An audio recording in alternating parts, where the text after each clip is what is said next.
Hello दोस्तों, स्वागत है आपका अपने YouTube चैनल भक्ति फैक्ट्स में। अगर आपने हमारे चैनल को अभी तक सब्सक्राइब नहीं किया है तो तुरंत सब्सक्राइब कर दीजिए और बेल आइकन को दबा दीजिए हिस्टोरिकल फैक्ट्स की जानकारी पाने के लिए।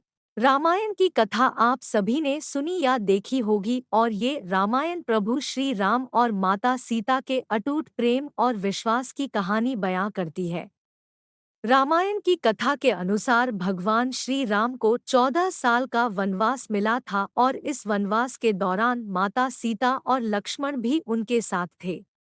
वनवास के कठिन समय के दौरान लंकापति रावण ने माता सीता को अपहरण करके बंदी बना लिया था और इसी वजह से राम और रावण के बीच युद्ध हुआ था। रामायण की न जाने कितनी कथाएं प्रचलित हैं और इनमें से एक प्रमुख कथा है सीता माता की अग्नि परीक्षा की कथा। वास्तव में ये बात थोड़ी सोचने पर मजबूर करती है कि आखिर माता सीता और प्रभु श्री राम के बीच के अटूट प्रेम के बावजूद भी अग्नि परीक्षा क्यों देनी पड़ी। इस बात को लेकर भी कई कथाएं सुनने में आती है। प्रजा का मान रखने के लिए ली थी अग्नि परीक्षा।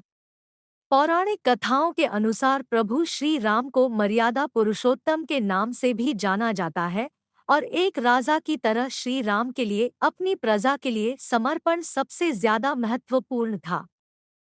ऐसे में जब लंबे समय तक रावण की कैद में रहने के बाद माता सीता श्री राम के साथ अयोध्या लौटीं तब उनकी पवित्रता को लेकर समाज के एक वर्ग में संदेह होने लगा। इस पर एक वृद्धा ने उन पर कटाक्ष करते हुए ये भी कहा कि ये भला कैसे मर्यादा पुरुषोत्तम है जो ऐसी माता सीता को अयोध्या वापस ले आए जो तक रावण के पास थी और उनकी पवित्रता का कोई प्रमाण ही नहीं है। जब श्री राम को ये बात पता चली तो उन्होंने प्रजा के कल्याण के लिए माता सीता को अग्नि परीक्षा देकर अपनी पवित्रता को सिद्ध करने के लिए कहा। प्रभु श्री राम की बात सुनकर माता सीता अग्नि में समा गई। अग्नि परीक्षा की ये थी एक वजह।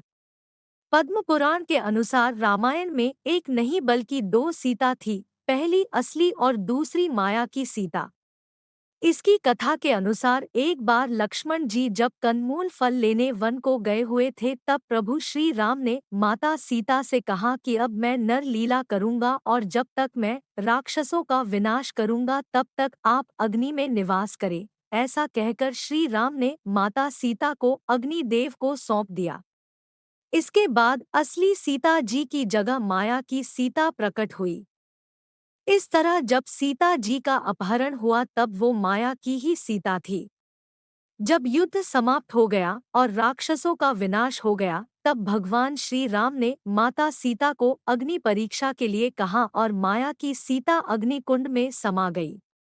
माया की सीता के अग्नि में समाते ही असली माता सीता अग्नि से बाहर आ गई और इस पूरी अग्नि परीक्षा का सिर्फ एक यही कारण था।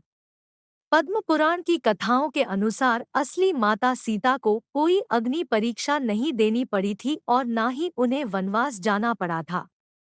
भगवान राम भी माता सीता के इन दोनों रूपों के बारे में जानते थे क्योंकि ये उन्हीं के द्वारा रचित थे। माता सीता अग्नि देव की पूजा करती थी और त्रेतायुग में ये धारणा थी कि अगर कोई व्यक्ति सच्चा है तो उसे अग्नि कोई नुकसान नहीं पहुंचा सकती है।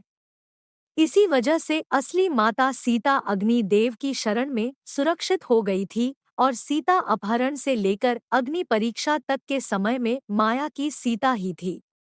रामचरितमानस के अरण्य कांड में दोहा 23 और लंका कांड में दोहा 108 से 109 तक में इस प्रसंग का वर्णन किया गया है। आपको हमारी ये वीडियो कैसी लगी कमेंट सेक्शन में जरूर बताएगा।